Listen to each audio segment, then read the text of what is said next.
Hello everyone, this is Mike Mullis from the original Next Level Gaming. Well, July 29th begins the rollout of Windows 10. Now, Windows 10 is going to start going out to Windows Technical Preview people first, and then begin rolling out to the general public after that.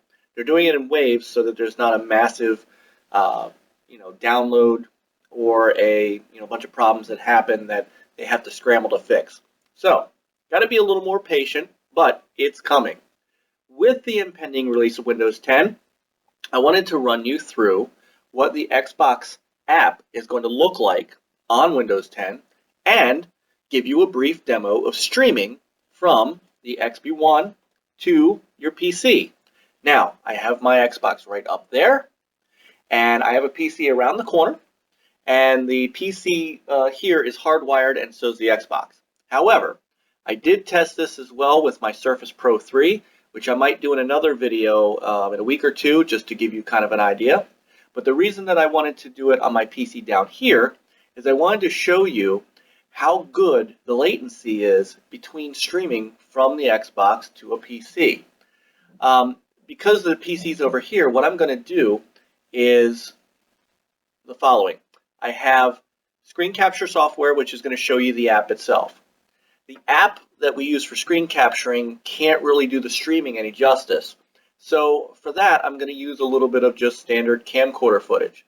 But that's good because I want to show you what it looks like on my monitor screen.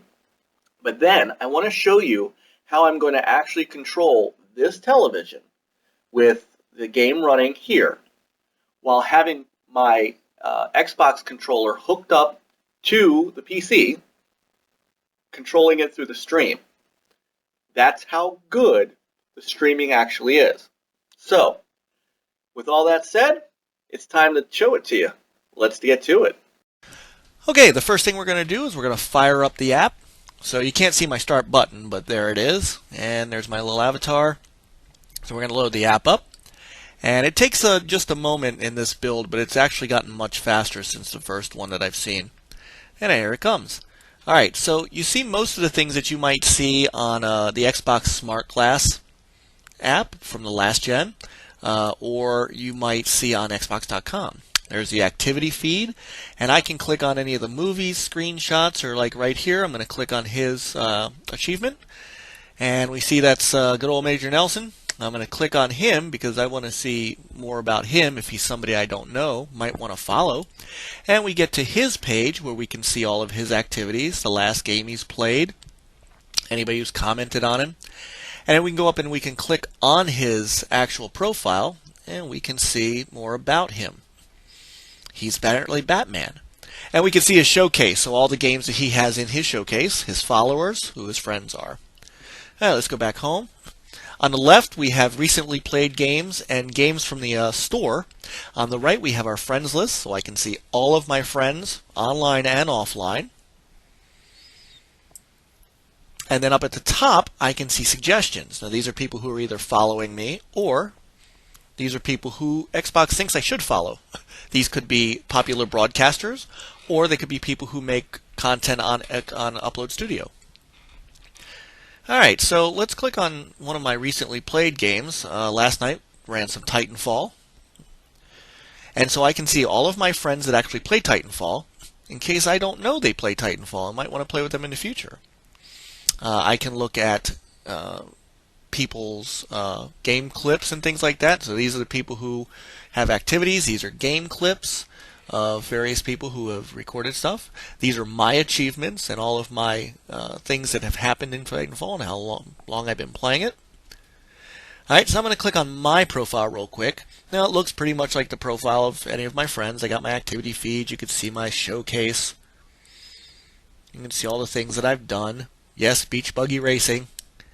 And so you click on me and there's me. There's my avatar. And my showcase. And where I'm from and stuff like that. Now I can change my settings. So I can customize my avatar here instead of on the Xbox if I want. It also shows my friends and my followers. Alright, so we're going to look at my achievements for all of my games. This is everything I've played.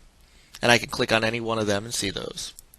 I can see who is doing what around certain games. Those are the games that I follow. So I click on Sunset Overdrive, and now I can see the same thing for Sunset Overdrive I saw for Titanfall. Alright, so next we can go to My Games. Now these are PC games, so right now it's just Solitaire. Any messages that I might have, my activity alerts, so my friends and things like that. Once again, my achievements. So the game DVR. Now remember, there's a game DVR for the PC, and there's a game DVR for all of my shared stuff, and then the stuff that is in the community. So the trending videos and stuff that you might find in Upload Studio. So next up is the store. I can go and I can buy PC games, and they'll show up in the My Games area. Alright, but now we come to what you want to see. So, the One Guide. Just kidding. But no, it's there. The One Guide is fully functional. Now you have to be connected to your Xbox for the One Guide to come through, but there it is. So if you're not ready to stream yet, you want to just click on something to get you to a channel. Alright, so here we go. So now I'm connecting to my Xbox One. There it is, XB1-Mullis. From here I can turn it on, I can disconnect from it, I can bring up all the stuff from the old Smart Glass app, the Xbox controller, my DirecTV controller, which works wonderfully, and then I can update my up and down my sound on my amp, my receiver. Alright, so let's get to what you really came to see, and that is streaming. Alright, so right now what's going on is it's basically showing you what is on my TV. I'm in a party with a couple of guys. We're about to throw down some more Titanfall tonight. And actually, it's not half bad looking with the screen capture. But the screen capture software is only showing this at 15 frames a second. So if I tried to actually play Titanfall with this particular software that I'm showing you the screen with, it's going to look like it's going to look like crap. So I'm not actually going to do that, but I am showing you that, I'm moving the controller that's hooked up to my PC, which can be either an Xbox One controller or an Xbox 360 controller. The Xbox 360 controller is fully compatible with Xbox One streaming. So if you have, like I do, one of the original non-wireless Xbox 360 controllers, I leave it kind of plugged into my PC all the time. It's right there, and you don't have to move your Xbox One controller over. You don't have to buy a new controller. Alright, so obviously I'm not going to play Titanfall. I'm going to switch over to Forza Horizon 2, and for that I'm going to now switch over to my camcorder footage to show you exactly what it's like to stream. Okay, here's the Storm Island finale for Forza Horizon 2. If you have not played Storm Island, I suggest you get it. It's a fantastic expansion. But I'm using my controller hooked up to my PC via USB, and this is on my PC monitor. You'll see that the latency is actually really, really good. I'm able to control it almost one-to-one. Now, look, honestly, there's a little bit of milliseconds of lag that go on because you are streaming the picture across and not actually playing it natively. But it's fully playable.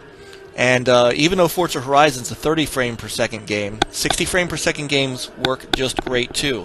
I had no problem with Beach Buggy Racing or Halo Master Chief Collection.